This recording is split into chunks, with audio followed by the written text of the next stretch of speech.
let's find out. So we're just going to start the show, and we're just going to see how long it takes for the Pacers to end up with the first pick. How many times is it going to take us? All right, I'm ready. I'm ready to be heard again, Derek. Hit it. Oh, let's go! Man, I'm already in a better mood. Wow! All right, I'm ready to do the show.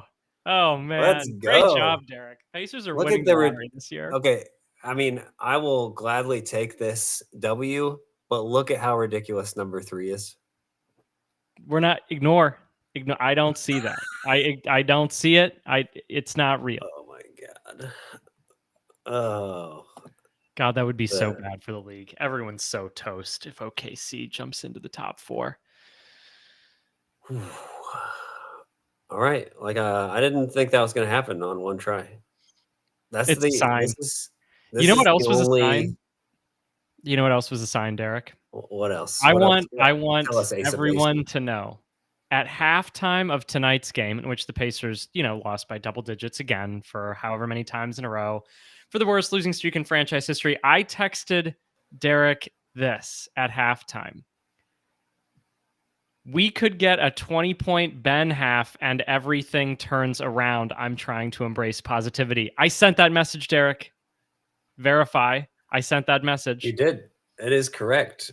And in Ben Matherin's minutes restrictionless return, it would seem, we got more than a 20-point second half after he was dreadful in the first half of this game. Yeah, I was wondering if, did Ben just need... was he just coming back because the team was struggling so much and maybe he wasn't really ready to be back? Because that first half, it just felt like he was just not there yet. And then the second half came, and especially that fourth quarter, and it was the Ben we all everything you love about Benedict Mathurin, the nonstop competitiveness that really this team has been missing in these second halves when these games have gotten out of hand lately, and just a needed bright spot on a night where the Pacers just got absolutely killed by the Pistons without Cade Cunningham. Dennis Jenkins looks like a real NBA player, and I kind of don't think it's just that the Pacers defense isn't real. Nemhel certainly doesn't seem real. Despite what the signs would have you believe. He looked really good, and him and Duren between them were just working the Pacers. I mean, it was crazy at times how easy they were bumping guys out of the way. I mean, some of Dennis Jenkins' drives were just he was getting screens, obviously. Jalen Duren, big body, creating separation, giving him an edge. Okay. But man, there were other times when Dennis Jenkins was just working off nothing. And they rotated through Drew and Ben, and we even got some Jeremiah Robinson Earl on him, and it didn't really seem to matter, which is pretty... I thought the Pacers' offense would be bottom 10 in the league. I didn't think it would be historically bad, but I honestly thought their defense would be top 10-ish, and it's not close.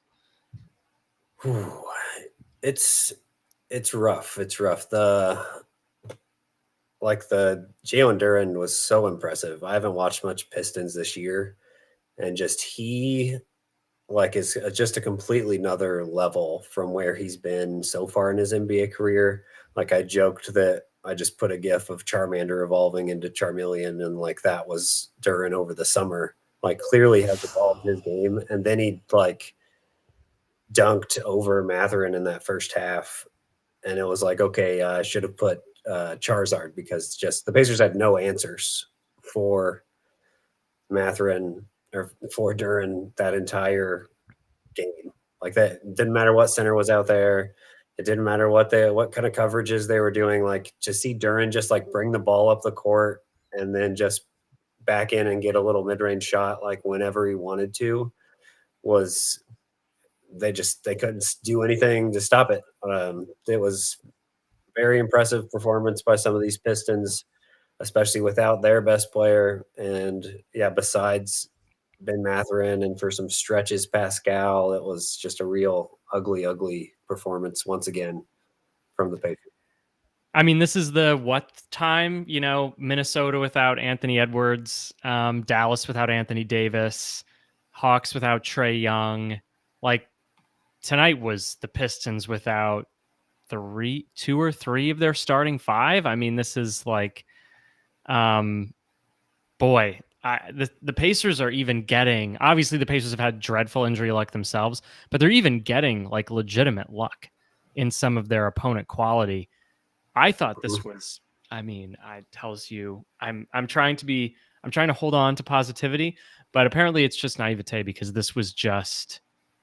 I thought a game the Pacers could win, and it was as soon as that run happened in the second quarter, I was like, yeah, it's not going to happen, is it? And it didn't. I mean, they almost went 6 entire minutes without scoring.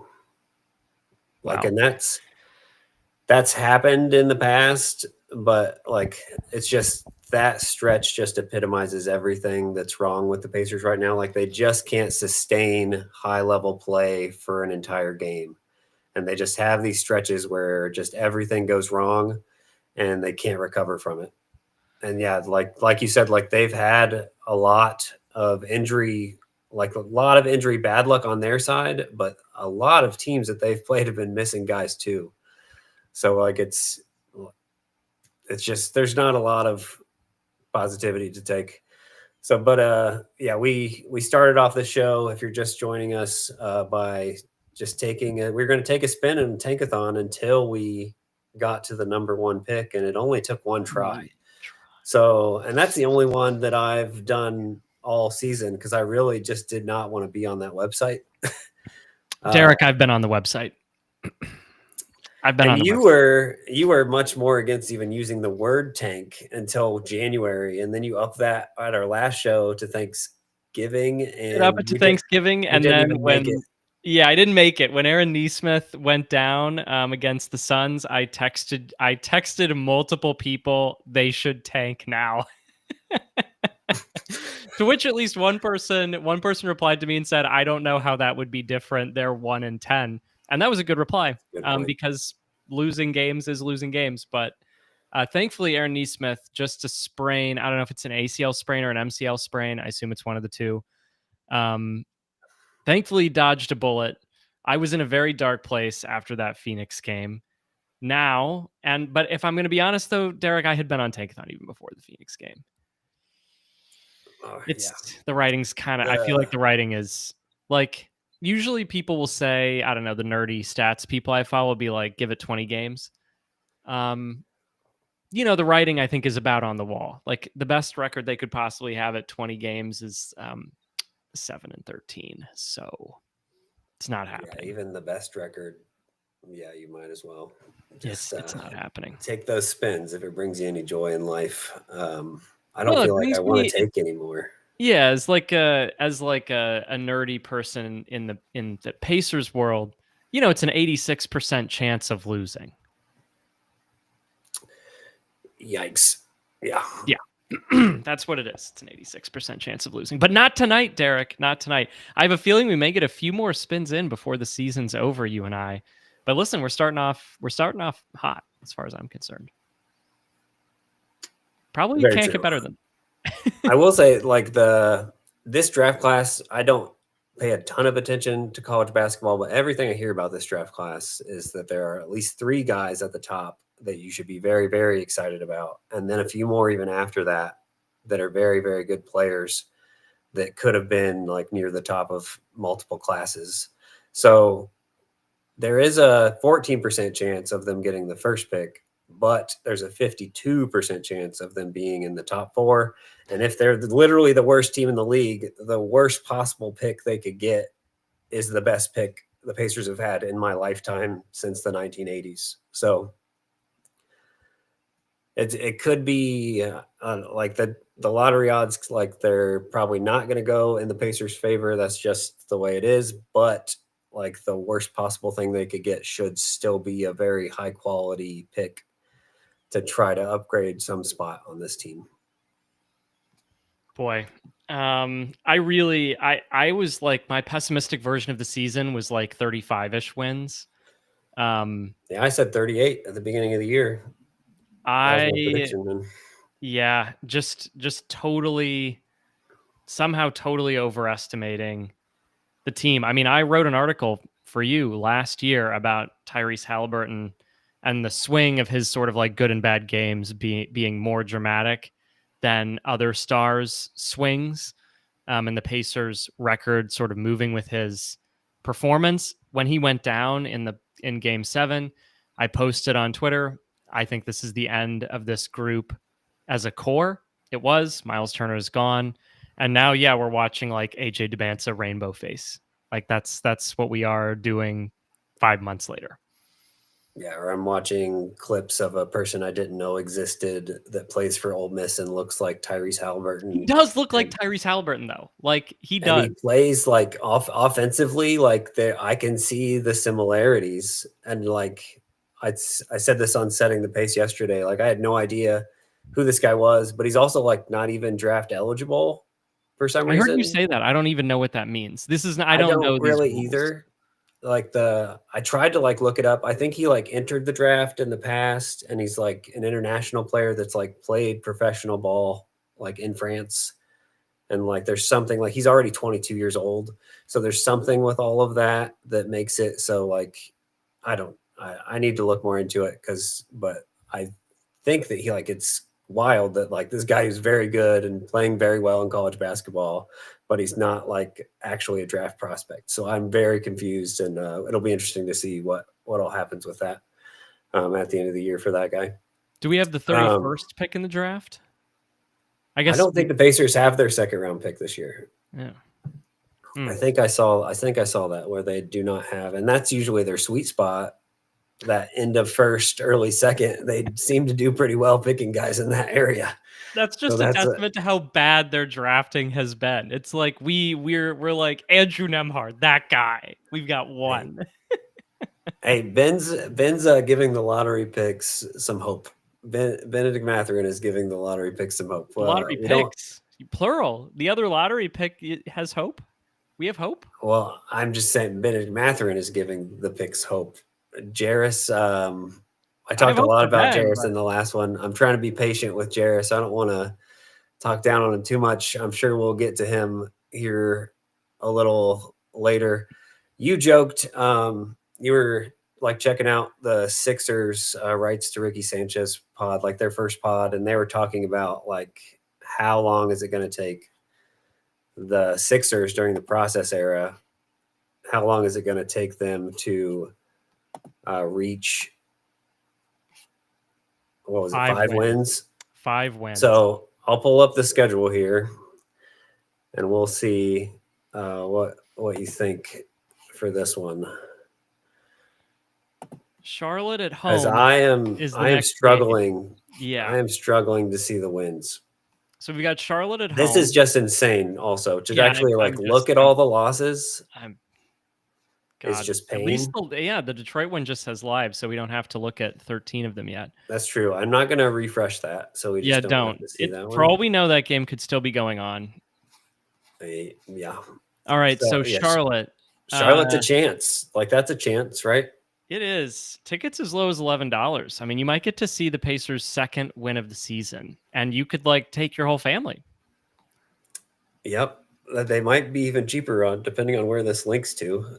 Boy, You could that probably game find at them even cheaper than that. Friday, November 28th, big Thanksgiving dinner. You're feeling full, you're feeling happy, you're feeling grateful.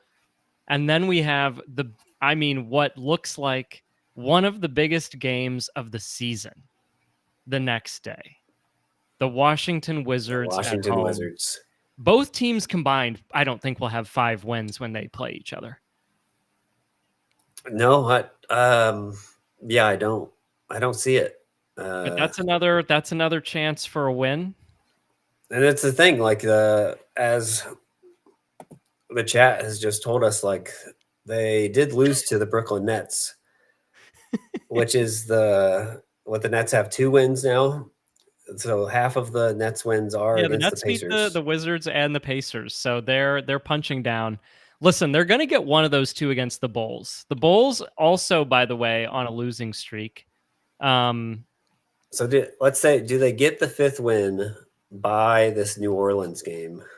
Oh God, New Orleans is that's another winnable game. Sacramento is a Right. winnable game. So they say like you got Charlotte, you got Washington, you got maybe one of the Chicagos, maybe the Sacramento, who's old Chicago plus Domas, and you got the Pelicans. So like, can they get 4 out of those games And they'll get one somewhere? more in that, or That's yeah, a one that's like a more full between that's a December full 8 and month. 18. We're asking for 4 wins in a month and 3 days. Might be too much to ask. This is dark. This is Yeah, dark. so I think that rookie on Charlotte, Knipple, probably he goes for 30. And they lose. Washington, I think they're going to beat Charlotte. I I think think I they're think gonna they beat get the win. Washington. I'm choosing to believe that that's gonna happen. And I think Chicago, they're I'm telling you, okay, so my answer is going to be no. But we're looking at it and we're not seeing 5 wins on schedule.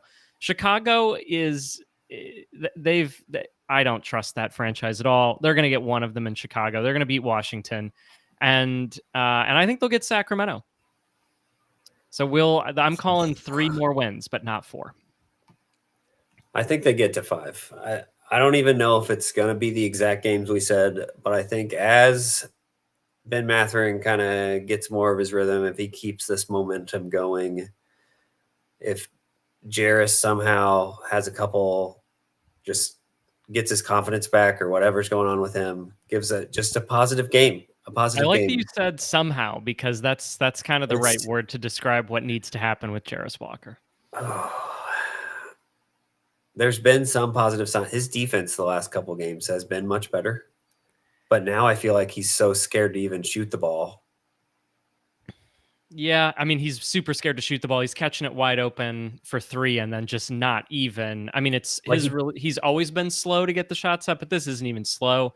I mean, he had a play in this game where he like blocked a shot or deflected a ball mm, and it came loose and he didn't go for it. Detroit picked it up and he like clapped his hands like, ah, damn, should have got that one. And it's like, hell yeah, Jarris, you should have gotten that one. It was right in front of you. Those issues they're still happening. I know what you're saying with the better defense, but it's just too easy to find the like WTF moments. it's fair. The passing out of the shots is the thing that now I'm now concerned with, because I like you're gonna go through stretches where you don't make shots. Preferably you don't aren't shooting below 30% at this point in the season. But that should turn around if you keep taking the shots you're supposed to. But instead he's passing out of wide open corner threes and throwing it to Jeremiah Robinson Earl on the wing. Like I still would much rather have Jarris Walker taking a 3-pointer than JRE. I know the And then specific play you're referencing. he's passing up another corner 3 on the other side and then driving in and dumping it off to Tony Bradley, who gets blocked like 3 straight times by Isaiah Stewart. Like you got to take those shots. Like that's your look. You got to take it. All right. You said you wanted to award a tank commander. So I made this for you. And then you can tell me who your tank commander is for tonight. Maybe it's the guy we were just talking about.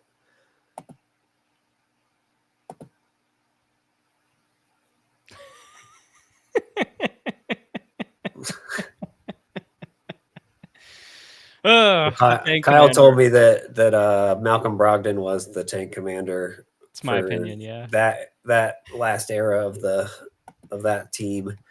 So since he's the president, he's the tank commander in chief. Of course. So who is your tank commander for tonight? Okay, I'm going to come out with a hot take here. Pacers. Tank commander, and I'm being very specific. Very specific. Ben Matherin's first half. That was tank commander level stuff. Checks into the game, opening tip. All right. We go down the floor for the first defensive possession, loses Duncan Robinson. Doesn't even follow him as he sprints to the top of the 3-point line. Just kind of points, and Pascal looks at him like, "What are you doing?" Don't worry, we have a chance for redemption. Comes down the other end, simple dribble handoff, drops the ball out of bounds. I mean, that to me looks like the tank commander. Rick Carlisle. screamed at him and called a timeout, setting up I think that's the earliest, by the way, I've ever seen any team exhaust their timeouts. We had one left with 5 minutes to go or 3 minutes to go in the third quarter, and we were out with 7 minutes to go in the game. I can't recall earlier timeouts being used. And it starts with Ben Mathurin. This is the third straight game that Rick Carlisle has called a timeout in the fourth quarter when he had none remaining. The third straight game that a coach has chosen I'm going to give the other team a technical free throw because I still have to call timeout because that's how awful this has been. Like, that is an insane streak. For that to happen 3 straight games, like, I don't think I have ever seen a Pacers coach call a timeout on purpose when they were out of timeouts, because what does it matter if I give the other team another point? I need to stop this madness. I don't know. I can't recall. And he's done it 3 games in a row. I don't think I've ever seen it before. And we've seen it three straight games. This is this is like, I don't know, whatever the step is before galaxy brain, because I think it's smart. It's 1 point. You're already losing. Who cares? Yeah. Yeah. Like, you're already down 20. Like, things aren't going any better. You want to get your players out right away, whatever you need to do. You want to yell at them for 30 seconds. Perfect. It's worth the point that you're giving up. Boy. So I think there's some case for Rick Carlisle being the tank commander here with plays like that. You have to laugh. You have to laugh. Jarris has got a case because he's just been very bad. I mean, when you talk about Ben Shepherd, are we going to say his name? Ben Shepherd has also been very bad. Nembhard's turnovers. We can keep going. I mean, we have a platoon. We have a platoon of a legion of tanking in this game. And Pascal was awesome. Like, he had 29 points. Like, he does a lot of good things, but like, the frustration is getting to him. And like, the team also lost his minutes by 29 points tonight. I want to talk about. Can I take 30 seconds on Pascal? I have a question for you. Go ahead. Because I was watching him, and he's like, very demonstrative. He's throwing up his hands. You can hear him yelling at people. Like not many people were in Little Caesars Arena tonight, and you could hear a lot of the words on the court being said. And man, I'm kind of two minds, because on the one hand, this team deserves, like, performances like what we're talking about deserve to be yelled at. Like, someone should get in your face. You should be exasperated. You as a team should hold each other to a higher standard. And if all you do is shrug and say, oh, who cares? It doesn't matter. That's how you build the bad habits that mean that, one lost season, like, actually bleeds into the next one, if nobody cares. And Pascal, despite his demonstrative whatever and his exasperation, he's still, like, there's a play in transition. Jarris Walker's defending 2-on-1, going the other way off a turnover. I don't know, long rebound. I can't recall. And he's like trying to sort of play in between and like maybe be a threat to take away the lob, but he's not doing much. And Pascal, who's at half court, sprints to make a block attempt to try and break up the play. And he doesn't quite do it. And Jarris doesn't even jump. And I saw that play, and in the fourth quarter, Pascal's still falling down on these drives. And the truth is that you want that. Like, people have to play with an edge, or there really is, I think, a risk that it bleeds into next year. But obviously, on the other hand, if things are going bad and you're so negative toward your teammates, like, people won't want to be around you. What do you like? What the Flames are back. Okay, is he too demonstrative? Not demonstrative enough? Like, what's the line? I know that exact play, that transition play that you referenced. I will say Jarris did do that same kind of thing and read the lob perfectly and tipped it away in the previous game. Yep. So he's trying to do that same thing. Like, you're 2-on-1. I get. I'm not. On that specific play, I'm not bad mouthing Jarris. It's more like Pascal is sprinting from half court. Yes. That's the memory. And it was his turnover, if I remember correctly. Like, so he's sprinting back, trying to make up for his own mistake, and like doesn't quite get there in time. But Yeah, it's hard because like you need to see that kind of effort, but also the Pacers are now 1-13. Do you really want to put the miles on Pascal doing these type of things in a year like this? So I think that like it's probably not a question yet, but at what point in the season do you say it's not worth like doing this to Pascal just to win a one out of every 10 games or whatever it's going to be? I mean, I guess I'd rather see him have that level of effort when he's on the court, but see his total minutes come down. Yeah, that's probably the answer. Just yeah, go full out, but yeah, and it's not a I don't think it's a question yet of like limiting his workload, although you don't want him playing 40 minutes or anything like that ever. But yeah, once it gets farther into the season, that's when you kind of start to question those kind of things. It's definitely a because I think you're right. Like the concern now is how do they keep the spirit and the camaraderie through just this awfulness that they're going through and have to try to find some way to get through. I think Chat made a great point earlier. Like these teams really want to beat the Pacers, and like I think this is like the classic finals hangover combined with all of the injuries, and it's just like the perfect storm of like, yeah, the Pacers want to win these games, but they don't want it as bad as everybody else that's playing them. Like everybody else sees the Pacers as this team that made the NBA Finals last year, like especially like a team like the Pistons, who like the Pacers had one bad game against, but then kind of like treated them like their little brother in the other games. And like, yeah, these teams want to kick their butts. Like that's just the fact of it. And like the Pacers are just trying to figure out how to play good basketball for 48 minutes. And like the winning part of it, like trying to get up for these games that are in November and you're already 1-12.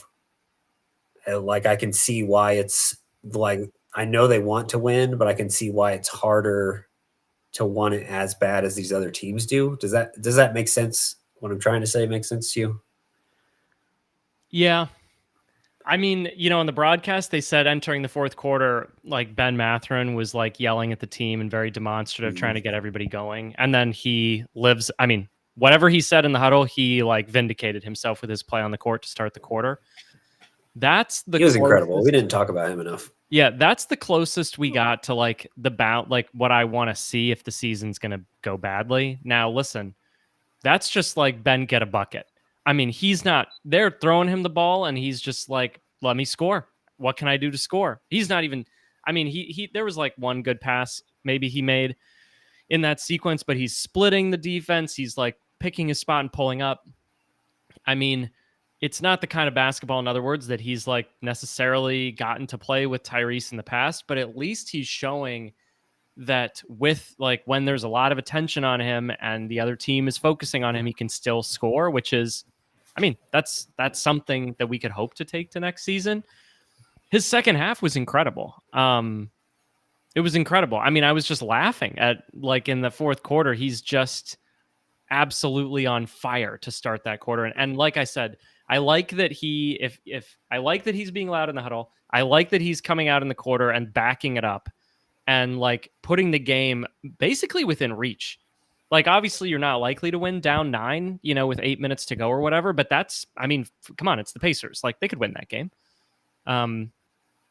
He deserves a lot of praise too for turning around his own play. I mean, I was naming his first half performance like tank commander worthy. I mean, the first half, like no made field goals, 3 turnovers. He was dreadful. And he had missed a couple free throws, like Yeah, uncharacteristic for him. he Yeah, was so many dreadful. turnovers, so many fouls too. Like I thought he was going to foul out during his hot He streak, had and like 5 that was fouls going to like the whole be. third quarter and into the fourth. Yeah, I was surprised they didn't try to attack him more and just get him off the court that way because he was so hot, but he just couldn't like defend without getting a foul for most of that game. Yeah. So I just like that kind of, again, second half attitude and performance is what I want to see if the season's going to go badly. So we'll just do a kind of a truncated version of the TJ Awards. I think we probably both agree it should be Ben Mathurin, but I'll go ahead and play a little intro here, and then we'll get going with these before our last segment of the day.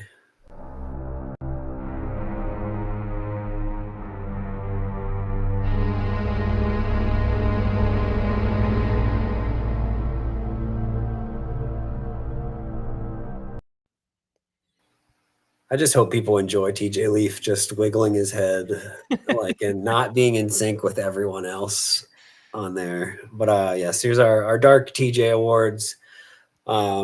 Besides our Tank Commander talk, our hero awards for tonight. I think I don't. Do you have any other nominees for the Tyrese Pascal John for Halliburton sure. Award?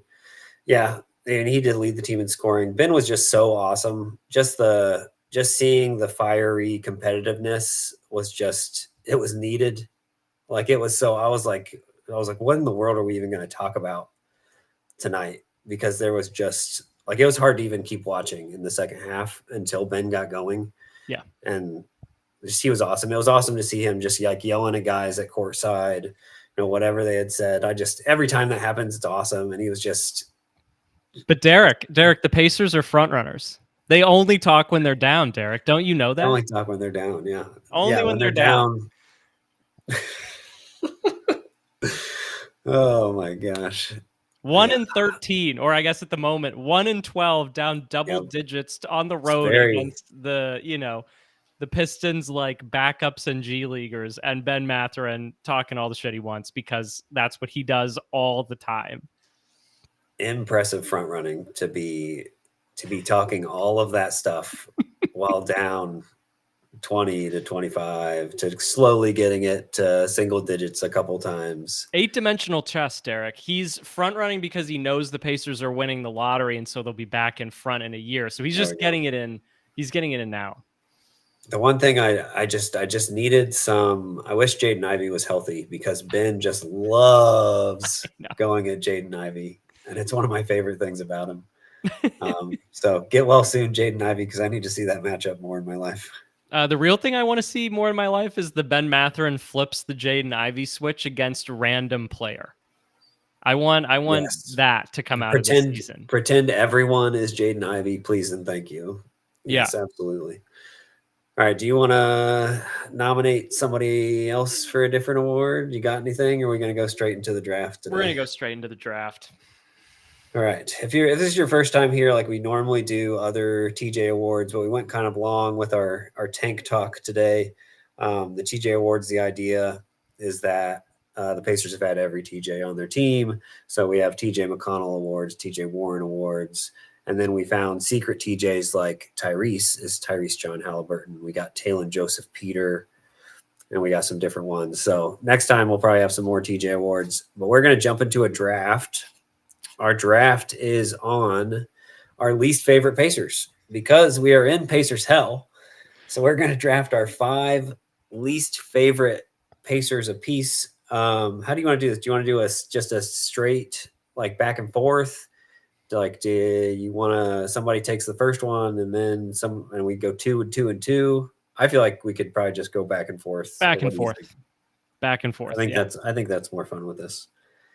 Okay, how do we decide who gets to take the first pick? Do you have I could get a coin. We can flip an imaginary coin. Here, I'm putting a number 1 or 2 under my. You can't off screen. Pick 1 or 2, and if you're right, you get first pick. Okay, I'm just gonna blindly trust you. I'll go 2. All right, you win. All right, with the first pick in the least likable, least favorite Indiana Pacers draft, I select Evan Turner.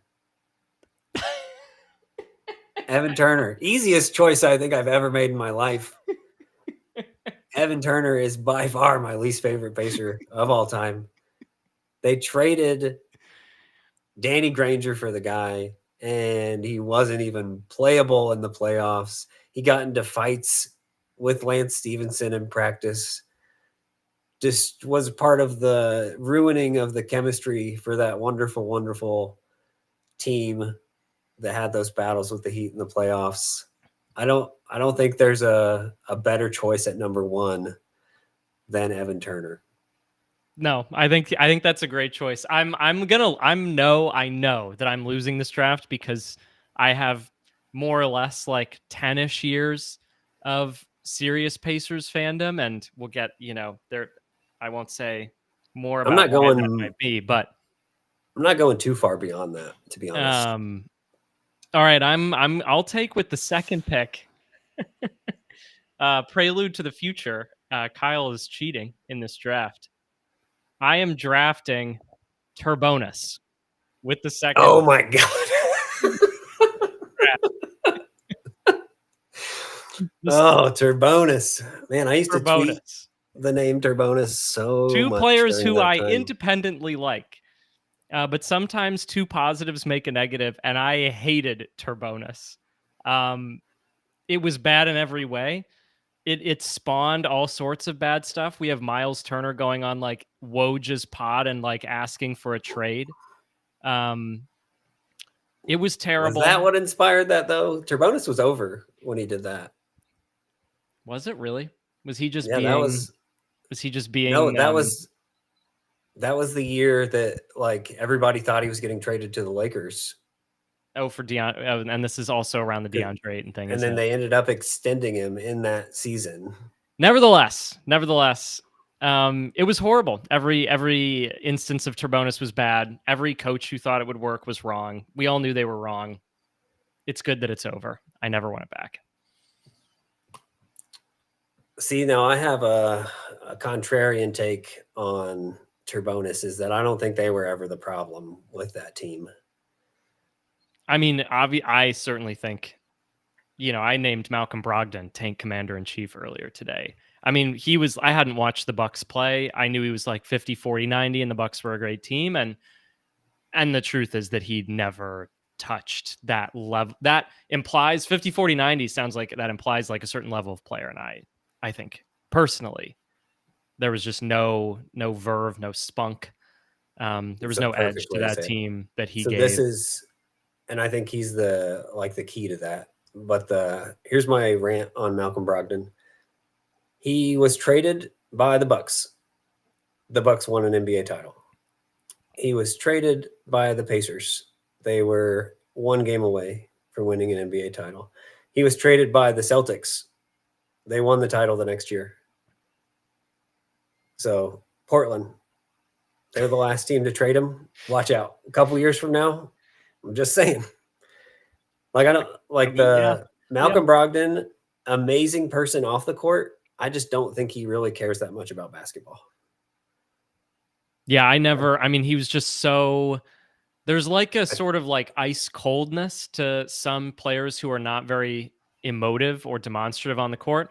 Like Damian Lillard comes to mind. Like he hits big shots and he's just like stone cold because he's a killer and he knows that's who he is and it's sick.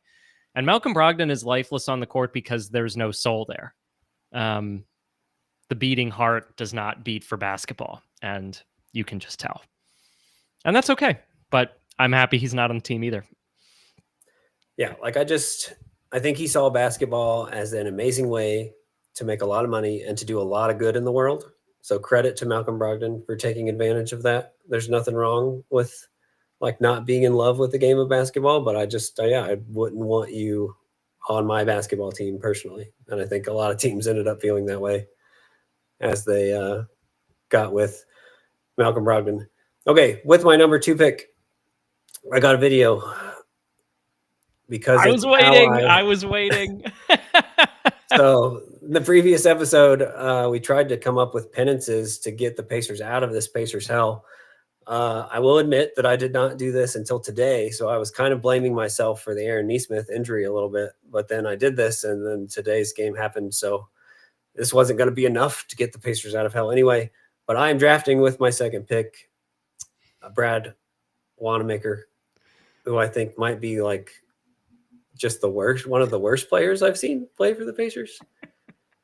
So here, and my penance was I had to watch all of his possessions with the Pacers, which I ended up over promising. I couldn't find all of them, the guy that I found the videos, he had posted like 14 of the 26 games. So I watched a lot of Brad Wanamaker. 2 of those were preseason games, by the way. So Did you like watch I watched all of the games, or did you watch not just the games, minutes? Okay. just his possessions. Yes. I did not have time to watch 14 entire games of Brad Wanamaker, but yes, all of his possessions. So here are the top 10 highlights of Brad Wanamaker's time with the Indiana Pacers. Number 10 is Rick Carlisle, by the way, commenting on Brad Wanamaker after his first day of practice. He's an NBA player, and he's had a lot of good runs in this league. Did a great job today. An NBA player. The corner. Number 9. His defender never got there. Wanamaker never got there. That's blocked, but Jackson with the rebound. Let's write down to Isaiah Jackson for a dunk. Because he's Number so 8. proficient at it, I feel like. Yes. Look at that pass. Oh, he traveled. Oh. It's a good pass. Though. Thank you, Rovin. He's done a great job. And Number 7. Tremendous. Jen Quinn, Phil Summers. He made that free throw. Everything he was 20 of 22 at the free throw line with the Indiana Pacers. Sometimes when he played. Number 6. Okay, we got some actual highlights, I think, now. Thadius Young, he played really runs the well zone the buster other that we night see TJ in McConnell do all Milwaukee. the Torrey time. Craig Passes for it out to Torrey Craig for 3. Started 52 times Number a year 5. ago. And the Pacers, the steal, it's Wanamaker. Look at that steal. Getting it off of Isaiah Stewart. All by Brogdon in the corner. Justin Holiday trying this is one of my favorites. free. His pass picked off. Look at that take foul. Look at that take foul. 5 and double Turbonis, we got a figures Turbonis sighting. for the Bucks. That's taken by Wanamaker. Steal. Look at that save to O'Shea Brissett. That was actually a really cool play. That would be sick. I enjoyed that one. I enjoyed that one. Got a year old. Number 2. He gets the TJ steal. And Wanamaker got it back, and the Pacers. These first 2, by the way, are a preseason game. Throws the alley-oop. That's preseason. That's not even NBA basketball. Not even regular season. Not even regular season. All right. So I hope you all enjoyed 1 minute and 43 seconds of Brad Wanamaker. I had to mute myself. I was laughing too hard. When you brought up 20 of 22 free throws and the foul, the look at the dish, oh, he traveled. I hope Brad Wanamaker never sees this. I felt kind of bad. An NBA player, that one is wild. That one is so wild. Well, here's the thing. Like, you go back and you watch Rick Carlisle talk about DeLon Wright and don't tell me, does he say this? Campaign and maybe Mac McClung too. Like people have to ask him, like, what do you think about these guys that you're adding for an emergency? Like, these are the guys at the bottom of the barrel. We just have to add somebody. So he has to say something. He might have used this phrase, like the NBA player. He might have used that for more than just Brad Wanamaker. Oh my gosh. But that is my second selection. I have Brad Wanamaker and Evan Turner. I did not write Brad Wanamaker on my draft list because I knew I was, I wanted to leave that one for you, and it more than lived up to the hype. I need you to send me that video. I need it posted online. I need it pinned to your profile. I'll get the clip will definitely be up after this episode. Beautiful. Sure. All right, I'm cheating again with my second pick. Obviously, I'm just going to keep cheating. I looked. Did I look hard? No, but I looked. Whatever person, whatever group of people were selected as the Pacers draft experts between 2016 and 2021, you're on the list. I hate you. You ruined years of Pacers basketball. I don't even want to go through every alternative universe. All you're just going bad. So just let me get this right. You're for least favorite Pacers. You're going the Pacers scouting department from the scouting department. I hated them, and I still hate them. They ruined years of Pacers basketball. Indirectly, maybe responsible for the team being so bad that we eventually traded. We tore it down and traded for Tyrese Halliburton, which obviously wound up being very good. But for years, 6 drafts, 16, 17, 18, 19, 20, and 21, they went 0. I mean, how it was years between the Pacers re-signing one of their picks. It was Miles Turner and then Andrew Nemhard. I mean, they to like sign and then keep for a season, which I suppose we haven't even seen happen yet. Crazy. The degree of ineptitude in that front office. How can you be so good at trades and so bad at the draft? I don't know, but I hate it. And if you want the honest truth, do I trust them to select well this season? No, I really don't. But it's better than. I guess the pick at some point gets so high that you're just like, maybe you miss out on the MVP candidate, but you get like an all-star, and that would be amazing. The thing is that I think the struggle for the Pacers has often been where they end up picking. It is a challenge. Like it becomes so much more of a crapshoot. And in that era, especially, like they were always picking from like what their highest one, probably in that range you're thinking about is like Chris Duarte at 14, which is a big swing and a miss when Trey Murphy was just a couple picks away. But I mean, TJ Leaf is followed in short order by John Collins, Jared Allen, and OG Anunoby. Yeah. That's even Kyle Kuzma, Derek White, Josh Hart. I mean, it's like almost 50-50 after that selection. And Goga too, who's a quality NBA player, but they drafted him in a situation where he had no chance of even playing. Like horrible. I mean, we might look back on the Jarris Walker pick that way, for being honest. Oh, I'm trying to be optimistic. Yep. This is a hate draft, though, Derek. So I'm sorry, but your optimism is not tolerated in this. Well, if you want to take Jarris Walker and just be so reactionary, I'm not drafting him. I am not drafting him, and it's your pick anyway with your third round selection. I just one last thing on Jarris. We've seen him play an important role in playoff games and contribute to wins in the playoffs. I'm not going to give up on him yet. It has not been good in the slightest this year, but I still have hope. I still have hope for Jarris Walker. Back to the draft, please. This positivity has no place in this section. All right. My number three pick. My number three pick. This is hard. I have a lot of candidates. See, you're just like, I haven't even like been able to take anybody off my board because you're just taking not single individual. My next pick won't be cheating, but it's possible that you'll pick this person. Okay. All right. So I have Evan Turner, I have Brad Wanamaker, and I am gonna go with Tyreke Evans. As my next pick. See, if you're gonna cheat, like you should just know I'm not gonna take your cheat picks. You could have saved the Pacers scouting department for your very last selection. No, I hate them too much. They deserve to go. I thought about making them number one. Well, I will take Tyreke Evans. I was so excited and hopeful, especially after that very first game that he had. Like I literally wrote an article that like Tyreke Evans is like the exact thing that the Pacers were hoping for.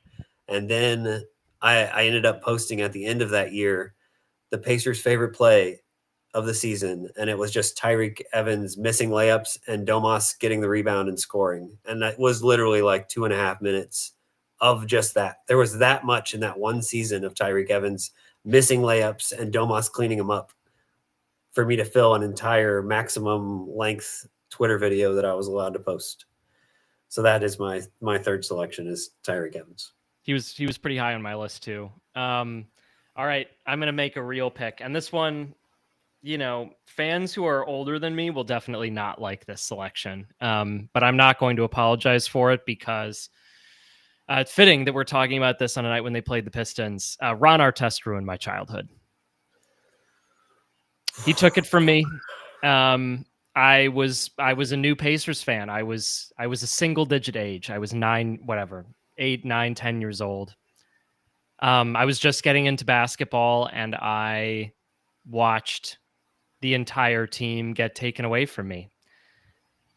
Now, I hate the Pistons more than I hate Ron Artest, okay? I hate the Pistons fans more than I hate Ron Artest. But man, I really cannot forgive Ron Artest. I didn't watch the Pacers seriously again for 10 years, basically. I watched them off and on barely, but from Malice at the Palace until Paul George, I basically wasn't a fan. And it's because I was like 9 years old and he lost control and went into the stands. And you mentioned that, if you could serve any form of penance to help the team, it would be to force yourself into a time loop where you attempt to prevent Malice at the Palace. I would love for that to happen. I would go back in time and do it, wish it could be different, but I can't. That was really want that was to my be a childhood. I movie. became a baseball fan instead of a basketball fan for 10 years because of one night when everything went wrong. So here's my story with the Mouse in the Palace. I'm a little older than you, so I was at a game that season 6 days before the brawl. I don't remember who they were playing. They were like the best seats I ever had as a kid.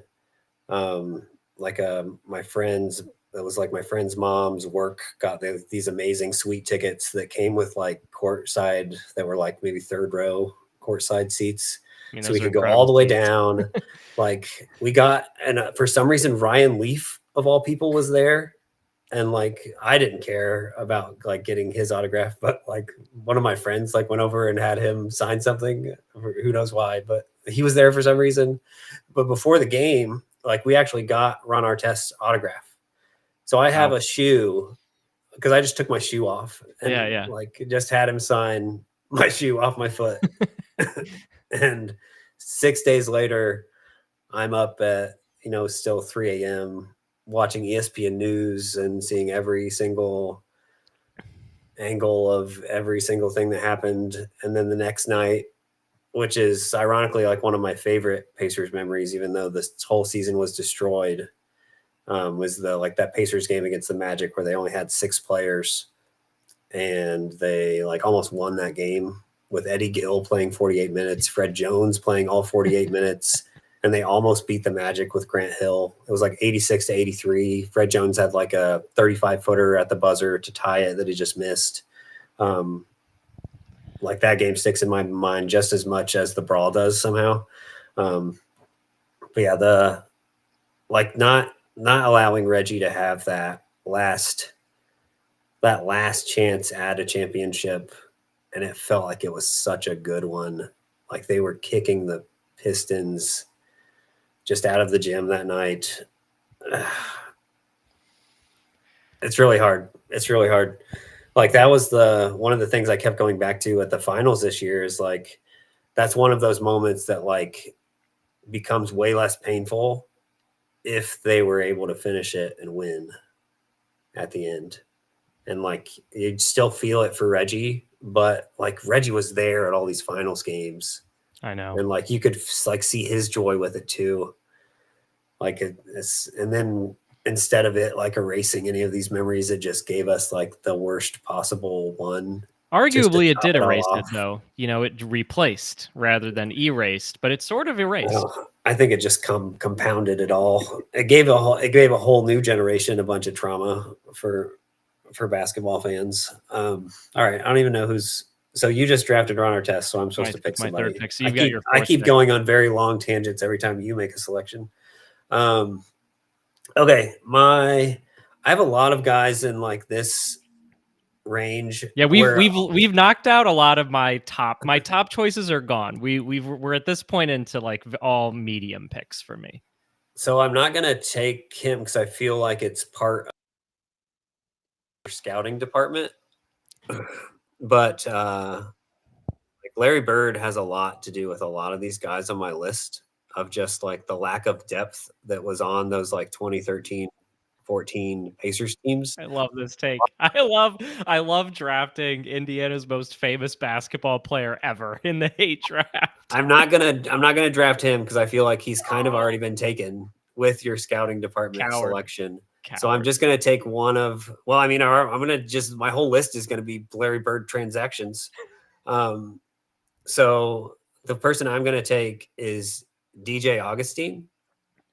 Wow, forgot because he's on the team. So I just called him DJ Augustink. He had his worst year of his career with the Pacers. I don't like. There was like a couple years later, he was like winning playoff games, or like at least one playoff game, like because of him. I think he was on the Magic or something. I don't remember, but I could not stand him with the Pacers. Like it did not work at all.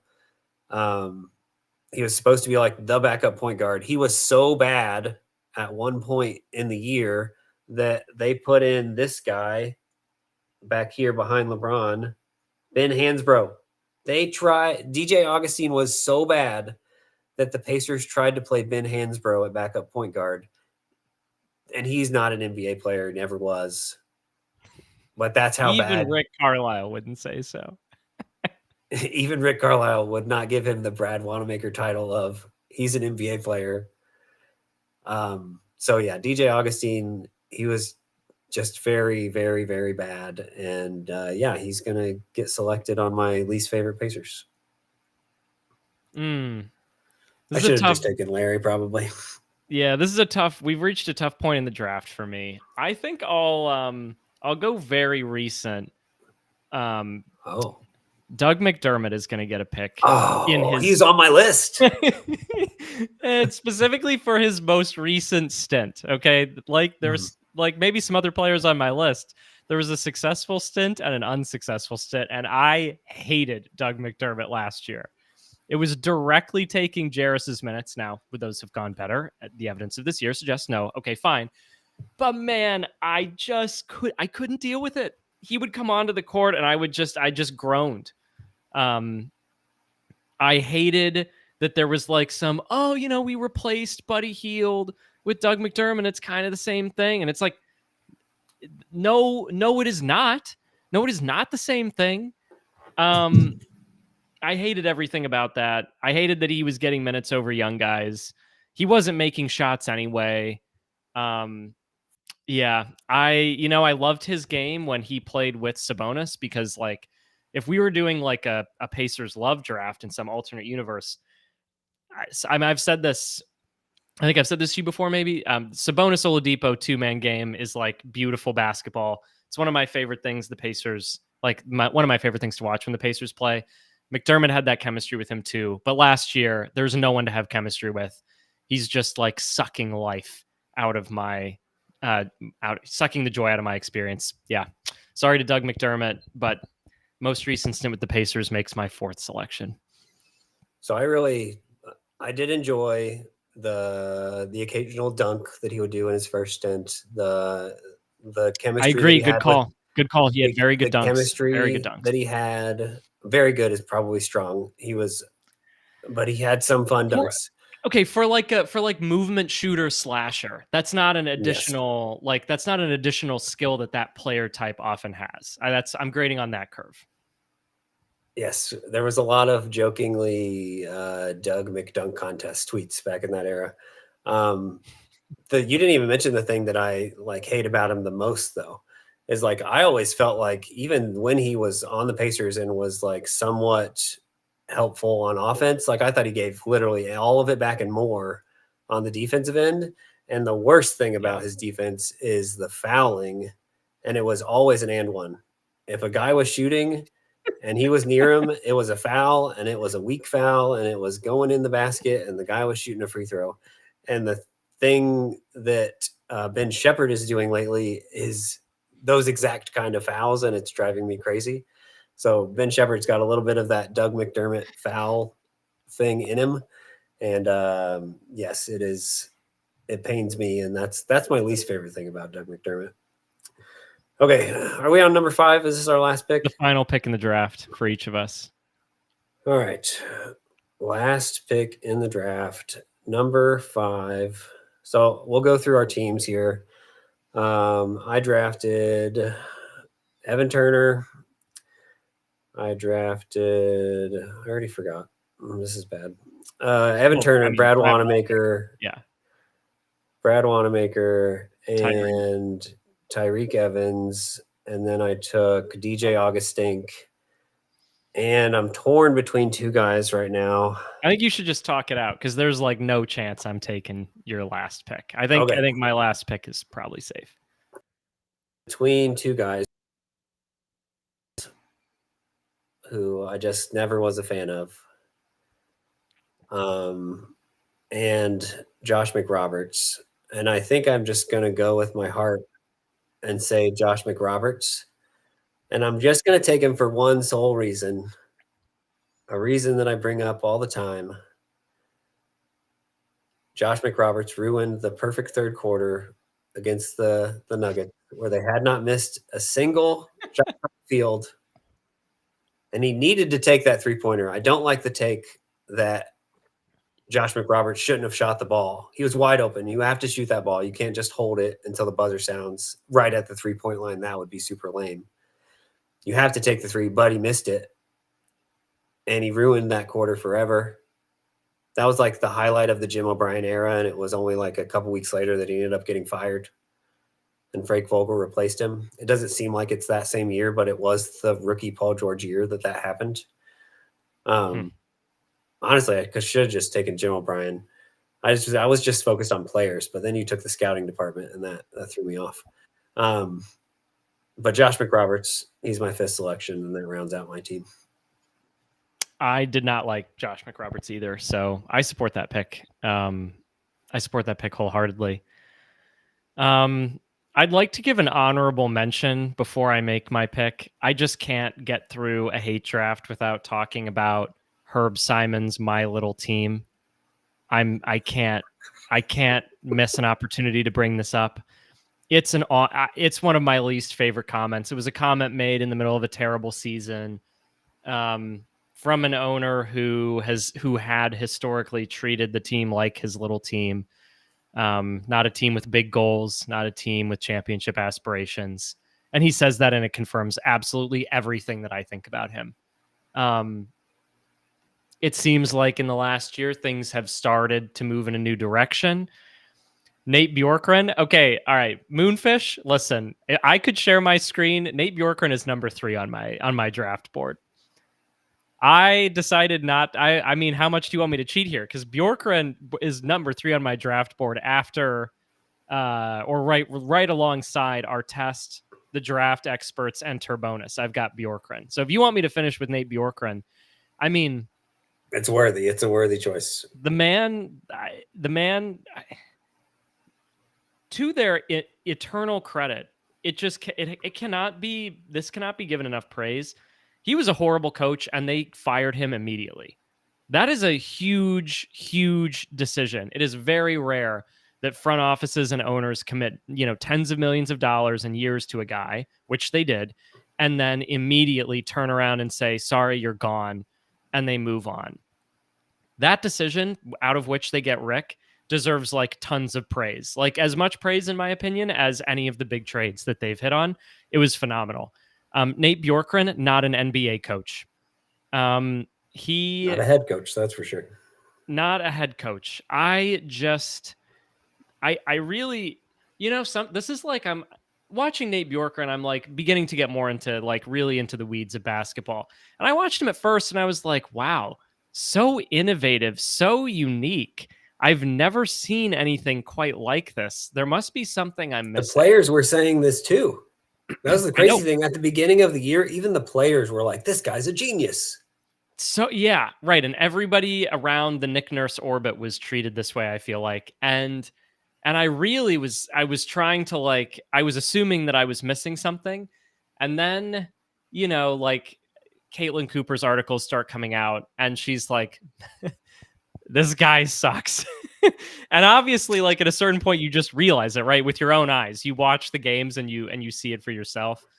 There's like no one thing I could point to, but that team was so dogmatic in the way that they approached the game. Yeah, I think the one thing that I always think of about the Nate Bjorkgren era is like how obsessed he was with everybody. You always have to go over the screen. That's what I even when it's Russell Westbrook. And he's putting up 35, 21, and 14. Didn't they do this to Ben Simmons? Didn't they go over on Ben Simmons too at some point? Under a screen that entire season. And it's just like... It was unbelievable. I mean, he just... I feel pretty strongly about this. Great coaches are usually great because they adapt to the talent around them. It's very, very, very rare that a great coach is like a system coach. Like Jim Boeheim, like runs the 2-3 zone at Syracuse, and like that's what they do. In the NBA, that kind of dogmatism just doesn't work. The level of competition is too high, and great coaches adapt to it. And Nate Bjorkgren, I mean, to say that he was like unwilling to adapt is like not strong enough. I mean, it was like, yeah, it was weird. It was weird to call him creative because he actually wasn't creative. He had one structure and one system, and it was a weird one. And that's what made it seem creative. But in actuality, he just sucked. And he had that one play that he always ran at the end of games where he got it. It worked the first time he ran it with the fake handoff play where Domas scored against the Celtics, and they ran that play to death. Every time there was they needed a bucket at the end of a game, whether it was tied, whether they were down, they were trying to run a fake handoff play and it never worked again. And it was like exact same thing as Nate McMillan with the play that they ran in India in the preseason that only worked that one time in India. And they kept trying to run it over and over and over again that entire season, and it never worked again. So yes, very, very grateful that Rick Carlisle is now the coach of the Pacers. Thank goodness Nate Bjorkgren was so bad that nobody wanted to be on his staff, that he was a terrible like communicator and everything. And he was just incredibly bad at all those parts of his job that the Pacers were just like, we're just cutting you now. Thank goodness he gave them no hope of him getting better in the future at those things, honestly, because yeah, getting Rick Carlisle was absolutely huge in the turnaround process for this team. I'll have you note, I want it on the record, Derek, I did not draft Boomer. For it, I almost wanted to say no mascots allowed in this draft just to give Boomer a break today. Yeah, I mean, I won't lie though, he's on the list. I wrote down 12 names and he's one of the 12 names. Is there anybody else you want to shout out as a least favorite before? So okay, so I mean, do you want me to end on a hot take that's going to make people upset, or do we want to just stay away from that? So I'll just list my other Larry Bird Go for it. Attempts at adding depth to the Pacers that were on my draft board. So we got Monte Ellis was a Larry Bird signing. We have Sam Young, who somehow was playing minutes in the Eastern Conference Finals for the Pacers. Was Chase Budinger, was that a Larry selection, or was that like? I don't remember. This is your test. He's on there too. Andrew Bynum is on my board. I was probably not gonna take him, but he's definitely on the list as well. Miles Plumlee, that draft. Yep. We have Brandon Rush, which was towards the beginning of his tenure. Sean Williams, also on that list. Mike Dunleavy is on the list too. Jarrett Jack, all of those people from the Larry Bird front office time did a great job getting a starting five together for that Pacers team. But I once wrote a speech in college for my speech class that Larry Bird should be fired. But my number one reason was that because he would not fire Jim O'Brien, which he eventually did do. So, and he was much better for a little while, other than that team had zero depth for those conference finals runs. So much hate in your heart, just listing like an extra 10 names. I think that was great. All right. Hopefully this can be like a purge. You know, we've tried penance and now we're trying violence. And I'm not sure which one's going to work, but we kind of need to keep trying things, or else the curse may never lift. All right. Before we log off, I got a that you think people will be mad about. Oh, everybody. I mean, this is more like a hot take than like hate, but I never liked Lance Ball, because whenever he came in the game, it was going to be Lance Ball. There was one thing that was going to happen. You knew what it was going to be, and you knew the way he was going to play. And especially when they brought him back for like fan service, the conference finals teams, different story, but again, I mean, George Hill is on this list. Doug McDermott's on this list. All these guys who are like fan service pickups later in their career, and they just come in and it's like one thing. I could never get behind Lance the way a lot of the fans could. Obviously, he's an exciting player, and he was exciting on those conference finals teams. But again, I mean, there's like all of the times, anytime a front office does the like, we've made Jeff Saturday our head coach. I'm like, what the hell are you doing? Like, this is just embarrassing. And making Jeff Saturday your head coach is way more embarrassing than bringing back like, out of the league or nearly out of the league, fan favorites on an NBA team. One of those is like actually damaging to the franchise, and the other is like just annoying. But I was pretty annoyed with Lance on the second and third stints. So I feel like the second stint, especially, like he brought life into that team. Like whether you like, and they were kind of lifeless, right? So I can't like most of my gripe really is with the like Lance ball. It's not so much with his personality. I love Lance Stevenson. I see the flaws in his game. They are very apparent. But like some of my favorite Pacers memories are Lance memories. Like both of his like comeback to Indy games in that second and third stint, both incredible. Like the game against the Raptors where he scores the third one again. That was the Nets, right? The third Nets, one. he scored the first player to ever score 20 points in the first quarter coming off the bench. Off the bench. That was unreal. My sister was like just getting into the team at this point. And I was like, she knew that I was like not really a Lance guy.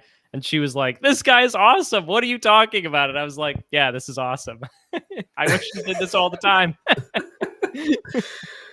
I've always been a big Lance guy. I went to his first comeback game as a member of the Hornets, where Solomon Hill ended up tipping in a buzzer beater off a Stuckey air ball in Lance's first game back, and I like bought his bobblehead that Charlotte gave him, which is hilarious now that they gave him a bobblehead night. Bobblehead looks more like Chris. Yeah, I've always been a Lance guy. I always enjoyed those runs, but he is a polarizing guy, so I'm not surprised that he showed up on your list here. All right, we'll wrap it up. This one went a little longer than I think we both expected today. The Pacers are 1-13. Apparently we have a lot of hate in our hearts, Derek. We have a lot of hate. Hey, I'm sinking into the flames once again. It's slowly undertaking me. Scott Foster has joined me as I sink farther into hell this episode. Happy to see him. God, I don't think that's ever been said. Happy to see Scott Foster. We have to fight. Listen, the way out might be through, and if that means if we're going into the flames and Scott Foster is with us, down. Let's go. We're going down. Oh my goodness! All right. Well, I'm gonna leave everybody with this screen one last time. We spun the Tankathon wheel once today, and this is where we ended up. So may this be a sign from above that when the lottery night comes, we see the Pacers right there at the number one spot. Like and subscribe if you haven't already. We'll see you next time. We'll let you know when our next game is. We have not decided yet. Kyle will not be able to do it during the Thanksgiving week. So it'll either be me and someone else, or we'll be back the week after Thanksgiving, soon after that, and we'll be right back at it. Hopefully we don't sink even farther into these depths, but we'll find out. Adios.